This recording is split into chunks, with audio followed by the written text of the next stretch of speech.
하나님의 말씀 봉독하겠습니다. 오늘 말씀은 사도행전 2장 1절부터 4절의 말씀입니다. 신약성경 188쪽에 있습니다.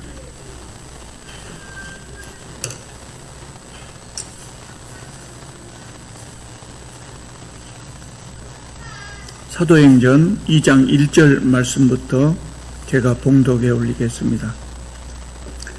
오순절 날이 이미 이르매 저희가 다같이 한 곳에 모였더니 호련히 하늘로부터 급하고 강한 바람 같은 소리가 있어 그들이 앉은 온 집에 가득하며 불의 혀같이 갈라지는 것들이 그들에게 보여 각 사람 위에 하나씩 임하여 있더니 그들이 다 성령의 충만함을 받고 성령이 말하게 하심을 따라 다른 언어들로 말하기를 시작하니라. 아멘. 사도행전 1장 4절 말씀을 보면 예수께서 승천하시기 전에 제자들에게 당부하신 말씀이 있습니다. 그것이 뭐냐면 어디 가지 말고 예루살렘을 떠나지 말고 하나님 아버지께서 약속하신 것을 기다려라. 며칠 안 돼서 너희들이 성령으로 세례를 받을 것이다. 이렇게 말씀을 하셨어요. 그래서 제자들은 예수께서 승천하신 후에 예수님의 말씀대로 함께 모여서 열심히 기도하면서 성령이 임하시기를 기다렸습니다. 10일쯤 되었을 때 제자들이 함께 기도하고 있을 때 드디어 성령께서 임하셨습니다. 그래서 오늘 본문 2절 3절을 보면 성령께서 임하신 모습을 표현하고 있는데요. 호련히 하늘로부터 급하고 강한 바람 같은 소리가 있어 그들이 앉은 온 집에 가득하며 불의 혀같이 갈라지는 것들이 그들에게 보여 각 사람 위에 하나씩 임하여 있더니 이렇게 말씀하고 있습니다. 갑자기 하늘로부터 급하고 강한 바람 같은 소리가 들렸다고 했습니다. 또 불의 혀같이 갈라지는 것, 아마 불꽃같이 보였던 것 같습니다. 그것이 각 사람 위에 하나씩 임하여 있었다. 이렇게 설명하고 있습니다. 그러니까 성령께서 임하시는 모습이 시각적으로 보였다는 겁니다. 눈에 보이게 나타났다는 겁니다. 물론 오늘날 성령께서 임하시는 모습을 이렇게 시각적으로 봤다고 하는 간증은 별로 없습니다. 그러나 그때는 오늘 본문에 나오는 이때 성령께서 처음으로 임하셨을 그때는 최초로 성령께서 임하신 것이기 때문에 그렇게 강력한 모습이 있었던 것으로 보입니다. 우리는 오순절 이 성령 강림하신 이 날을 성령께서 임하신 날이다. 이렇게 기념하고 있거든요. 그렇다고 해서 성령께서 오순절 전에는 성령께서 오시지 않은 것은 아닙니다. 오순절에 성령께서 임하셨다고 하니까 그 전에는 성령께서 안 계셨습니까? 그렇게 물어보시는 분들이 가끔 있어요. 물론 아니죠. 그 전에도 성령께서는 세상에서 사역하셨어요. 그러면 오순절에 성령께서 임하셨다 하는 의미는 무슨 의미냐면 그날 성령께서 소위 말하는 보편적으로 임하셨다 하는 것을 의미합니다. 보편적으로 임하셨다는 말씀은 무슨 말씀이냐면 그 전에 구약시대에는 특별한 경우에 일시적으로 성령께서 임하십니다. 그것도 하나님께서 특별한 사람에게 특별한 사명을 주실 때 그렇게 성령께서 임하셨어요. 예를 들면 출애굽기 31장을 보면은요, 하나님께서 모세에게 성막을 만들도록 하고 또 성막 안에서 사용할 기구들을 만들라고 합니다. 그렇게 만들라고 말씀하시면서 만들라고만 말씀하시지 않고 그 기구를 잘 만들 수 있는 일꾼들을 또 지정해 주십니다. 그리고 그들에게 하나님의 신, 성경에는 하나님의 신 이렇게 표현되어 있어요. 성령이죠. 그들에게 성령을 특별하게 부어주셔서 그들이 기구를 하나님의 뜻대로 잘 만들게 해주셨어요. 이처럼 구약시대에는 특별한 경우에 특별한 사람에게 한시적으로 성령이 임하셨거든요. 그런데 오순절 성령 강림절 이후에는 모든 사람에게 성령이 임하십니다. 그래서 누구든지 예수 그리스도를 영접한 사람은 믿기로 작정한 때에 그때 성령께서 그 사람에게 오시는 것입니다. 그러니까 예수님을 영접하는 사람은 누구나 성령을 받은 것이다, 그렇게 말할 수 있습니다. 이것을 보편적 강림이라고 합니다. 누구에게나 성령이 임하시기 때문에 그런 표현을 하는 것입니다. 여러분 성령 받으셨습니까? 당연히 받으셨죠. 여러분이 예수님을 믿기로 작정하시고 예수님을 영접하셨다면 이미 성령을 받은 것입니다. 우리 시대에는 성령께서 임하실 때 아까 제가 말씀드린 대로 시각적인 현상이 나타났다고 하는 말을 들은 적이 없어요. 그런데 이런 것은 있어요. 어떤 분들은 성령을 받을 때 가슴이 굉장히 뜨거워진 그런 감동을 느낀다고 그럽니다. 가슴이 뜨거워진 그런 감동입니다. 그러나 대부분의 사람들은 특별한 느낌이 없었다고 이야기를 합니다. 그래서 나에게 성령이 임하셨구나, 그것을 깨닫지 못하는 겁니다. 여러분, 성령이 우리에게 임하실 때 특별한 느낌이 있을 수도 있습니다. 감동이 있을 수도 있습니다. 그러나 없어도 상관없습니다. 특별한 느낌이나 시각적인 현상은 중요하지 않습니다. 하나님께서 약속하셨고 예수께서 약속하셨기 때문에 우리가 예수님을 영접할 때 성령께서 우리에게 오시는 것입니다. 그러므로 특별한 느낌이 있든지 없든지 우리는 성령을 받은 것이고 이미 우리 안에 성령께서 함께 계십니다. 오늘 본문을 보면 성령께서 제자들에게 강림하신 날은 오순절 날이었다고 합니다. 성령께서 강림하셨기 때문에 오순절 날이라고 그 날을 정한 것이 아닙니다. 사람들은 이때부터 오순절이 생겨났다고 그렇게 잘못 알고 있는 분들이 많이 있습니다. 오순절 날은 옛날부터 있었습니다. 그 전에 훨씬 전부터 모세 때부터 있었습니다. 모세 때부터 오순절 날을 지켜왔습니다. 이것이 그때에도 이스라엘의 명절이었습니다. 오순절은 6월절부터 7주 되는 날, 7주가 지나고 그 7주가 지났기 때문에 50일이 되는 날입니다. 그래서 오순절이라고 합니다.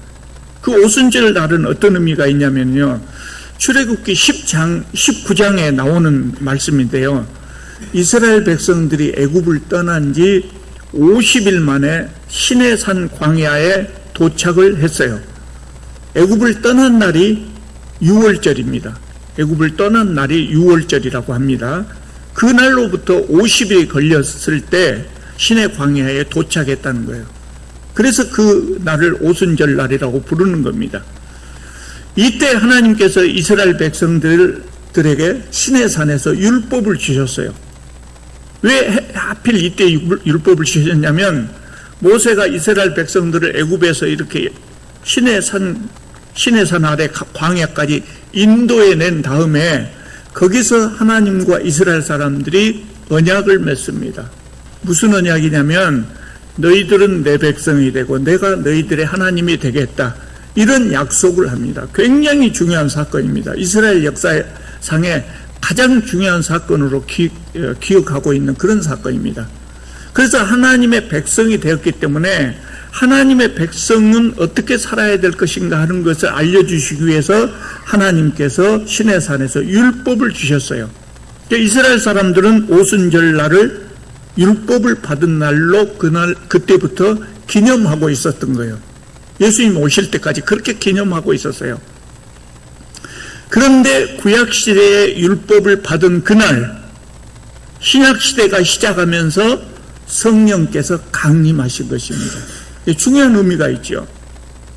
옛날 애굽에서 구원받은 하나님 백성들이 하나님 백성답게 잘 살도록 율법이 주어졌듯이 오늘 우리 시대에 죄 가운데서 구원받은 하나님의 백성들이 하나님의 백성답게 살 수 있도록 성령이 오신 것입니다. 애굽에서 구원받은 사람들은 하나님의 백성답게 살기 위해서 하나님께서 주신 율법을 지켜야 했습니다. 그 율법대로 살 때 하나님의 백성다운 삶을 살 수가 있었어요. 오늘 우리 시대에 죄에서 구원받은 우리들은 하나님의 백성답게 살려면 어떻게 살아야 되느냐? 성령의 인도와 도우심을 받아야 하는 것이죠. 그래서 저는 이것이 우연하게 이 날이 겹쳤다, 이렇게 생각하기보다 하나님께서 의도적으로 이 오순절 날에 맞추어서 성령을 보내주신 것이 아닌가, 자꾸 그런 생각이 듭니다. 오순절 날에는 또 다른 의미가 있어요.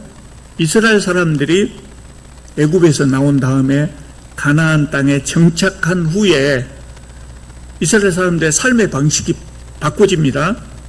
가나안 땅에 들어가기 전에는 유목민의 삶을 살았어요. 그런데 가나안 땅에 들어가서는 농경민으로 정착하고 살았어요.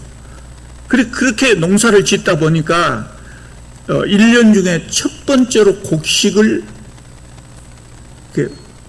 보리죠.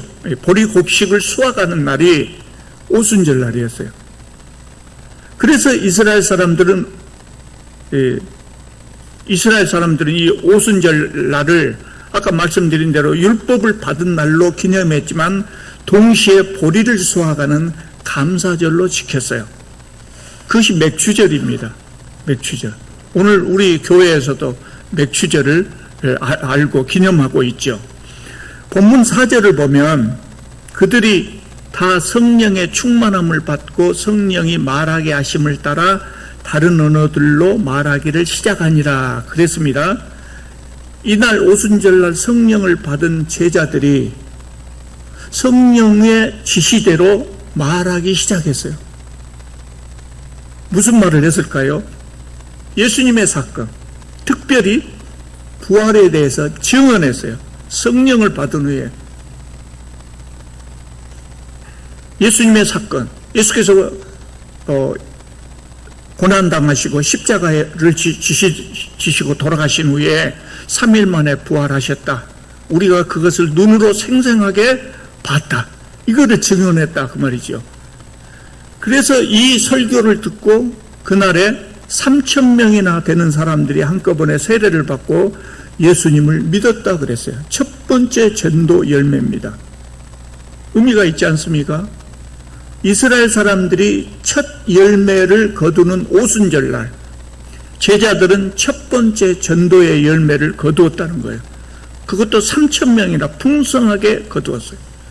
그래서 저는 자꾸만 이것이 우연히 이 날이 겹친 것이 아니라 하나님께서 일부러 오순절을 날을 맞추어서 성령님을 보내신 것이 아닌가, 그런 생각이 자꾸 드는 것입니다.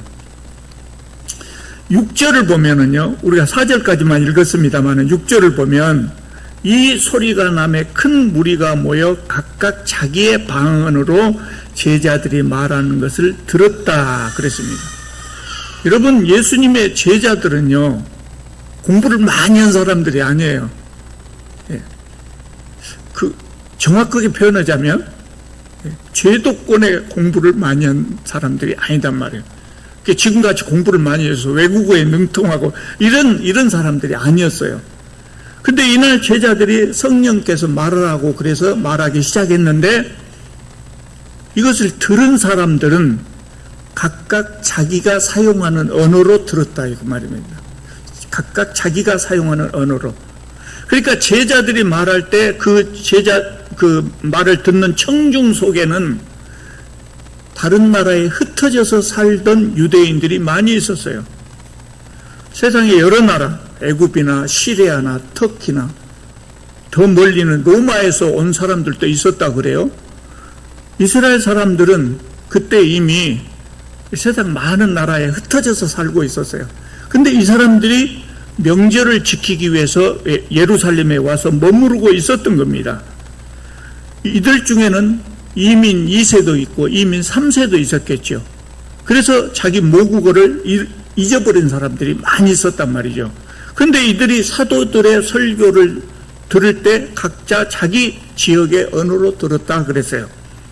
그날 사도들의 설교를 듣고 세례를 받은 사람이 3,000명이나 된다고 아까 말씀드리지 않았습니까? 이 사람들은 후에 어떻게 됐을까요? 성경에는 더 이상 이 사람들에 대한 기록이 나오지 않습니다. 이들은 바로 집에 가지 않고 사도들과 함께 숙식하면서 상당한 기간 사도들의 가르침을 받았어요. 그리고 자기 집으로 돌아갔습니다. 여러분, 이 사람들이 고향에 돌아가서 무엇을 했을까요? 평소에 살던 대로 조용히 살았을까요? 아마 그러지 못했을 거예요. 예, 그러지 않았을 거예요. 우리가 재미있는 영화를 보거나 드라마를 보면 모였을 때 자연스럽게 그 이야기 하거든요. 그 이야기가 터져 나와요. 근데 이들은 오순절에 놀라운 광경을 받고 그리고 회심하고 그리고 이분들도 성령을 받았고 은혜를 체험했어요. 그래서 고향에 가서 그냥 잊지 못하고 성경에는 나와 있지 않지만 틀림없이 자신들이 받은 은혜를 이웃들과 나눴을 거예요. 제자들처럼 증인의 삶을 살았을 거예요. 그 조금 듣고 가서 어떻게 복음을 전할 수 있었을까요? 그럴 수 있었을 거라고 생각해요. 왜냐하면 고대 사람들은 기억력이 우리보다 훨씬 좋았어요. 여러분, 다른 사람의 전화번호 몇 개나 기억하고 계십니까? 우린 다 기억 못 하거든요. 저는 제 아내 번호도 가물가물할 때가 있어요. 왜냐하면 핸드폰이 너무 잘 나와갖고 얘가 번호가 다 저장됐기 때문에 암기할 필요가 없어요. 근데 우리 핸드폰이 나오기 전에 우리 어쨌습니까? 웬만한 번호 다 외우고 있었잖아요. 근데 우리가 사용하지 않았기 때문에 우리 기억력이 조금 능력이 줄어들었습니다만은 우리의 기억력이라고 하는 게 대단하거든요. 고대 사람들 기억력은 지금보다 훨씬 나았다고 해요. 심청전, 춘향전, 창을 하기 시작하면 몇 시간 외워갖고 하잖아요. 그런 기억력이 있었어요. 또 이 사람들 열심히 있었어요. 중국 사람들이요. 중국이 막 개방됐을 때 한국의 선교사들이 중국에 들어가 보니까 기독교인들이 많이 있더랍니다. 숨어서 자기들끼리 예배드리는 그런 숨은 기독교인들이 많이 있었더랍니다. 그래서 한국의 목사들이 가니까 설교만 하고 끝난 것이 아니라 예배 끝났는데도 붙들고 하나님 말씀 좀 더 해주라고 그랬다고 그래요. 4시간, 5시간을 말씀을 전하고 왔다고 그래요. 그런 열심이 있었어요. 그 열심으로 사도들에게 배웠단 말이죠. 그리고 성령의 감동이 있었을 것이고, 그래서 이런 것들이 작용해서 그 3,000명이 다 자기 고향에 돌아간 다음에 전도의 열매를 많이 맺었을 것입니다. 여러분, 사도행전은 누가가 사도들의 행적을 기록한 책입니다. 그런데 누가는 모든 사도들의 행적을 다 기록하지 않았어요. 그래서 우리는 예수님의 제자 사도들이 어떻게 전도를 하고 어떻게 순교를 당했는가 다 몰라요. 전설로만 전해질 뿐이에요. 사도행전에 나온 것은 베드로와 바울의 사역이 주로 여기에 기록되고 있어요. 그래서 다른 사도들의 행적은 알 수 없습니다. 근데 우리는 충분히 짐작할 수 있는 것이 오순절에 기독교인이 된 이 3,000명의 성도들은 아마 틀림없이 증인의 삶을 살았을 것이다. 그렇게 생각이 돼요. 그래서 복음이 전 세계로 확산되는 길이 예비되었던 것으로 그렇게 추정합니다. 그래서 사도 바울이 전도 여행을, 세계 전도 여행을 떠나잖아요. 전도 여행을 떠나서 기독교인들을 만난다고요. 누구에게 전파됐는가 성경에는 나오지 않지만 아마 이 사람들이 그 3,000명 중에 한 사람이었을 것이다. 그렇게 추정하고요. 또 로마 교회, 신학자들은 로마 교회가 이런 사람들에 의해서 세워졌을 것이라고 그렇게 추정해요. 그러니까 로마 교회는 사도 바울이 세계 전도 여행을 떠나기 전에 이미 교회가 세워졌었던 것이죠. 증인의 삶을 다 살았어요. 하나님께서 사도들에게 성령을 보내주신 이유가 바로 이거거든요. 사도행전 1장 8절을 보면 여러분 다 아마 기억하실 것입니다. 암기하고 계실 거예요. 오직 성령이 너희에게 임하시면 너희가 권능을 받고 예루살렘과 온 유대와 사마리아와 땅끝까지 이르러 뭐가 된다고 했어요? 내 증인이 되라가 아니라 내 증인이 되리라, 이렇게 말씀하셨어요. 그리고 난 다음에 성령께서 오셨어요.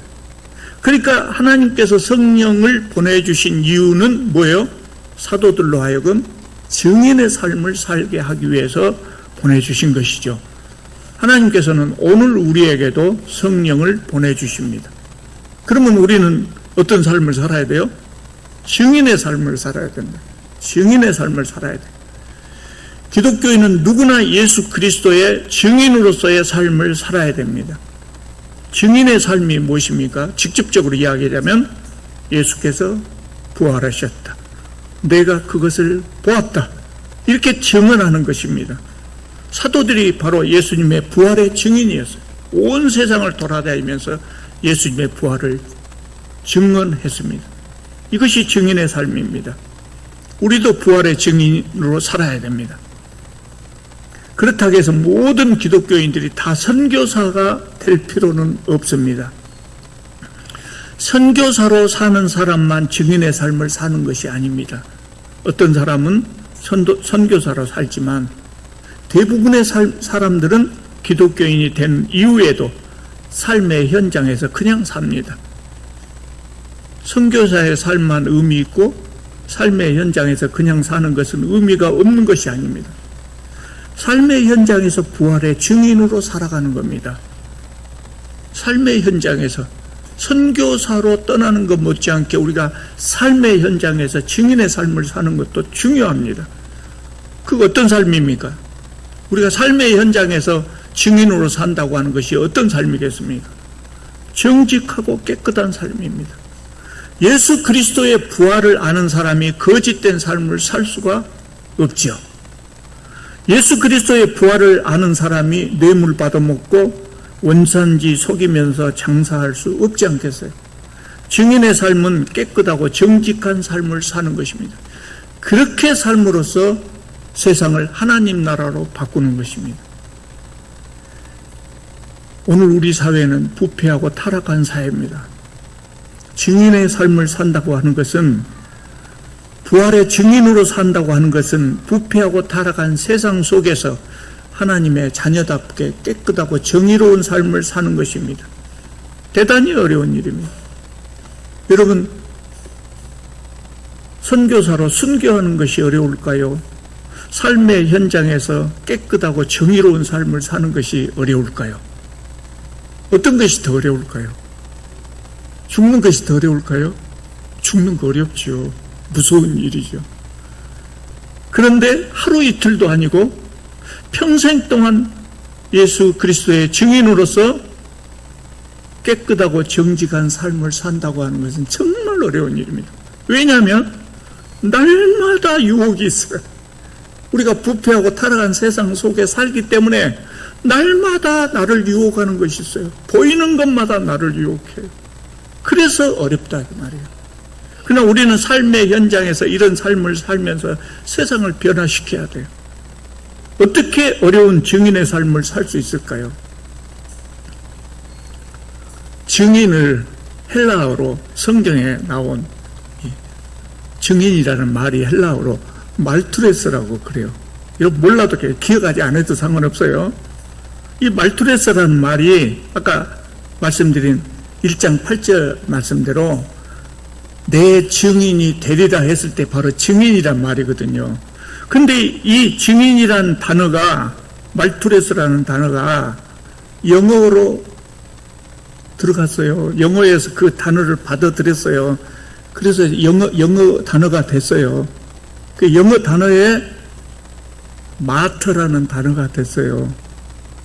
여러분, 영어 단어에 마터라는 단어를 한번 찾아보시기 바랍니다. 한번 찾아보면요, 도저히 마터라고 발음이 안 될 것 같은 단어예요.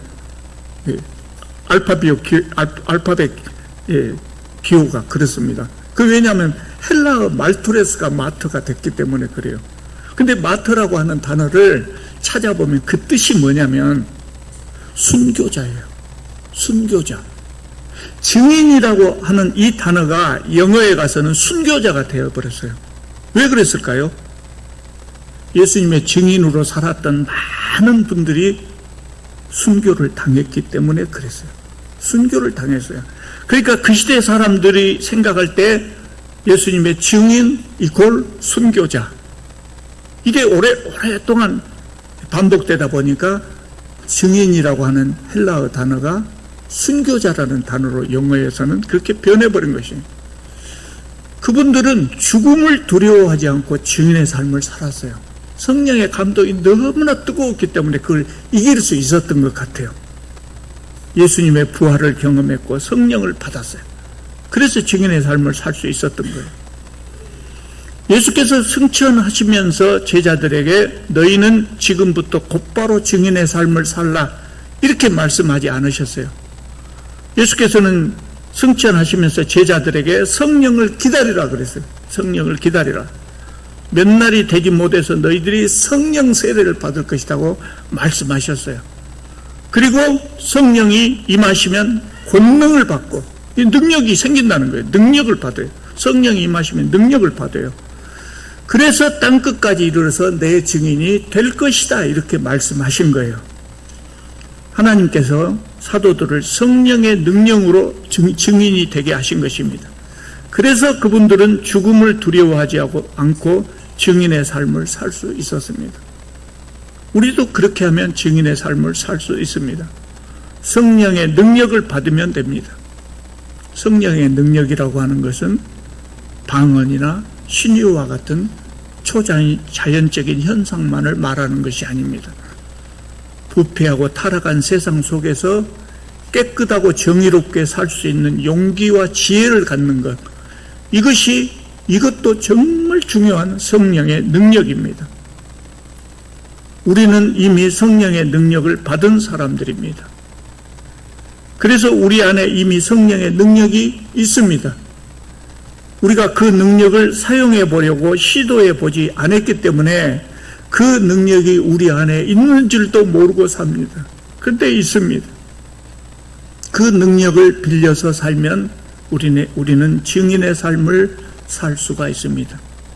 성령께서 우리에게 임하시는 이유는 우리로 하여금 단순히 기독교인으로 살게 하기 위해서, 기독교인이 되게 하기 위해서가 아니고 예배당에 나가서 주 이름은 예배드리라 그렇게 하기 위해서 성령이 임하신 것이 아니고 성령의 능력으로 세상을 살게 하기 위해서 성령께서 우리에게 임하시는 겁니다. 그래서 성령께서는 우리와 늘 동행하시면서 바른 길로 인도하시고 죄로부터 보호하시고 용기를 주셔서 깨끗한 삶을 살게 하시는 것입니다.